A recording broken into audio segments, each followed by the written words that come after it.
Olá, estamos de volta com o meu entrevistado de hoje, que é o pastor Maurício Blois.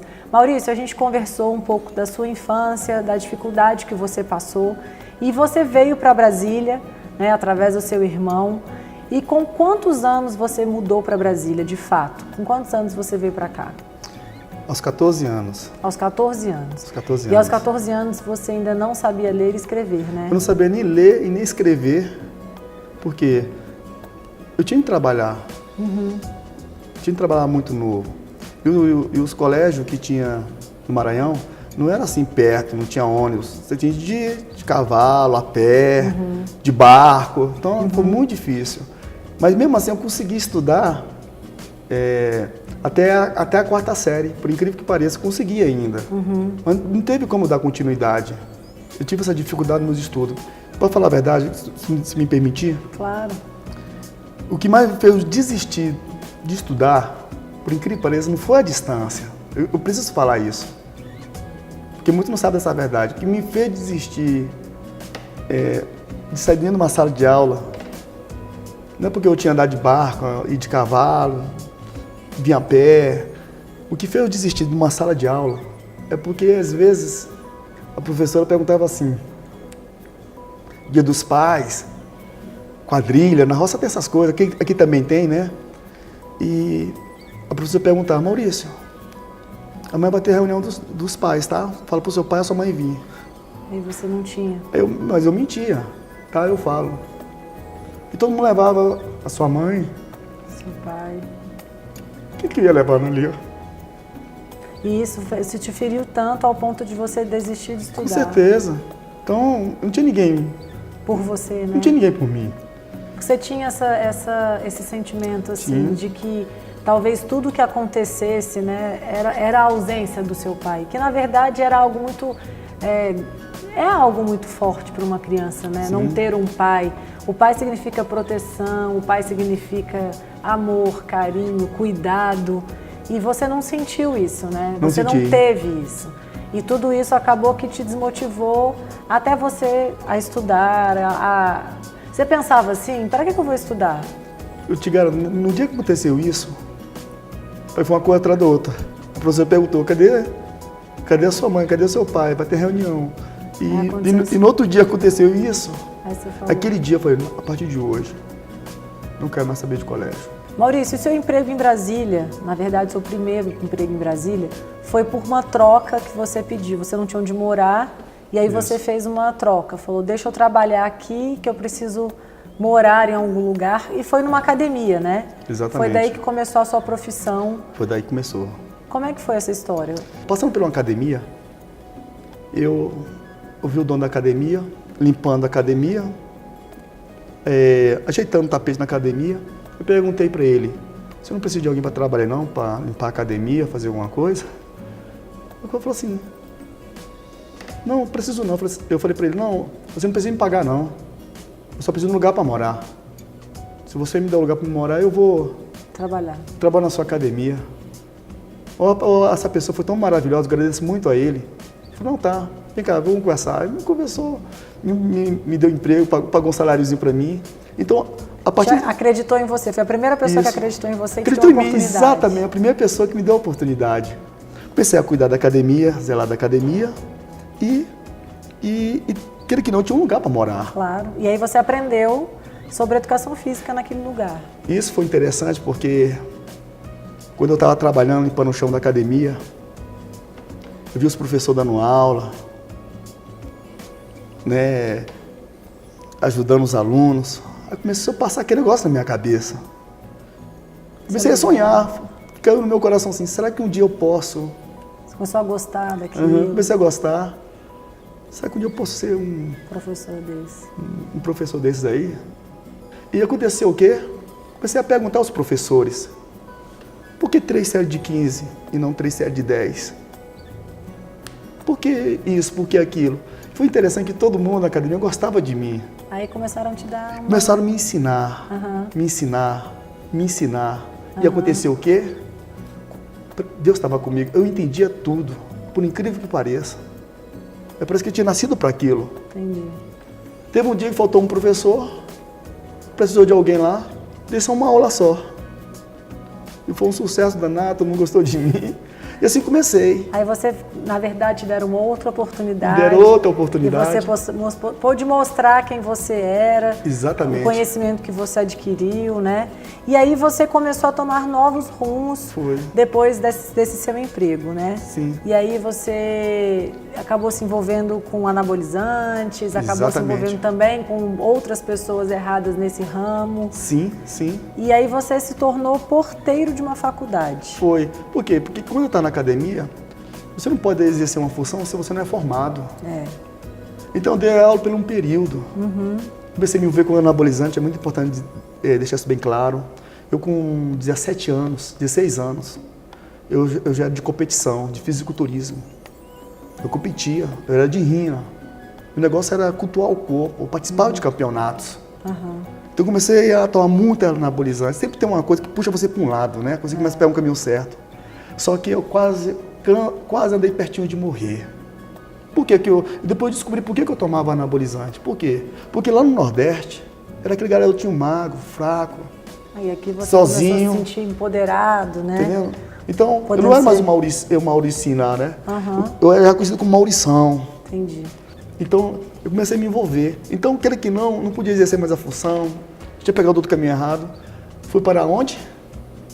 Um porteiro de uma faculdade. Fui trabalhar no porteiro de uma faculdade. Foi lá onde tudo começou.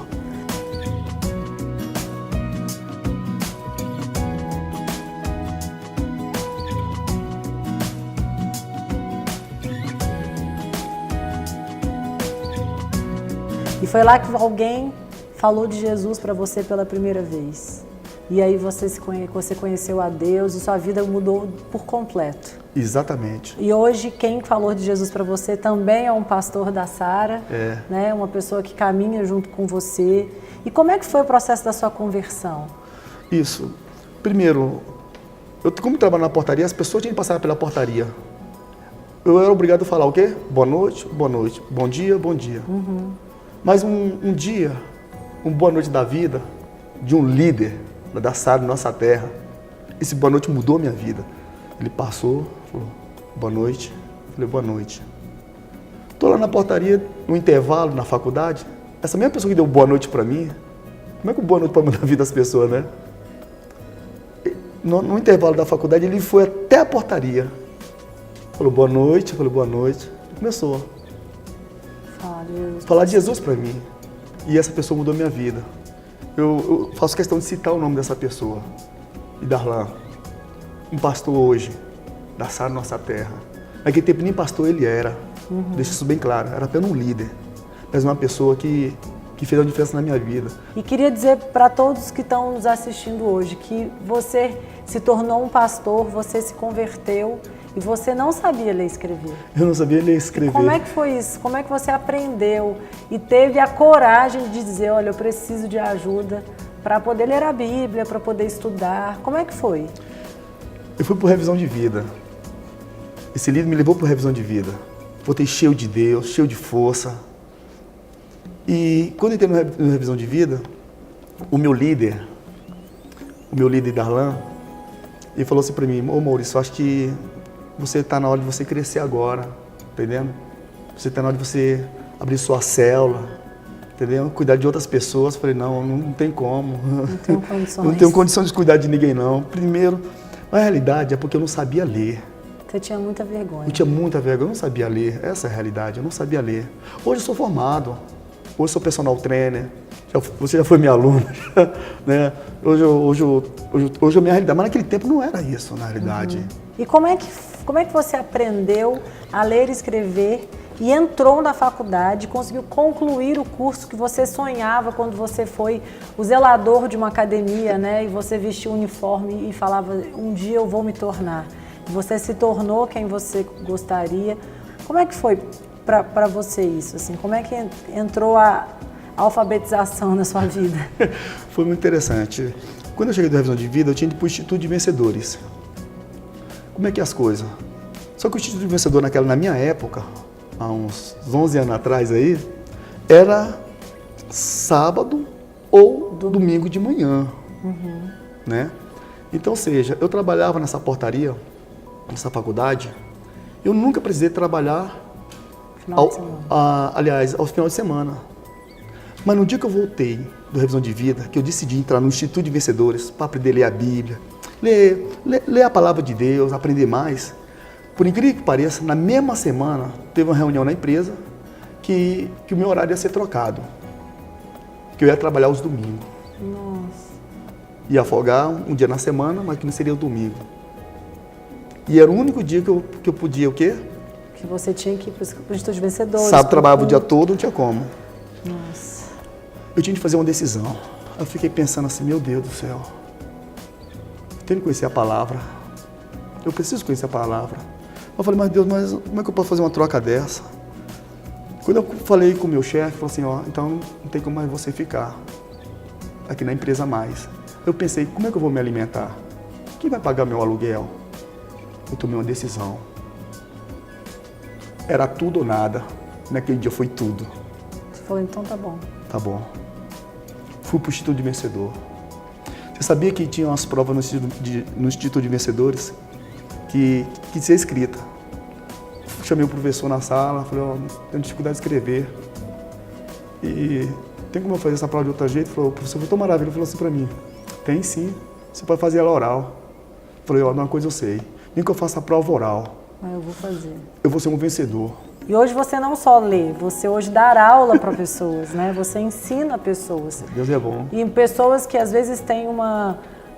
Eu acho que o mais bonito de você é que você hoje ensina pessoas que talvez tenham qualidades intelectuais ou desenvolvimento intelectual muito maior que o seu.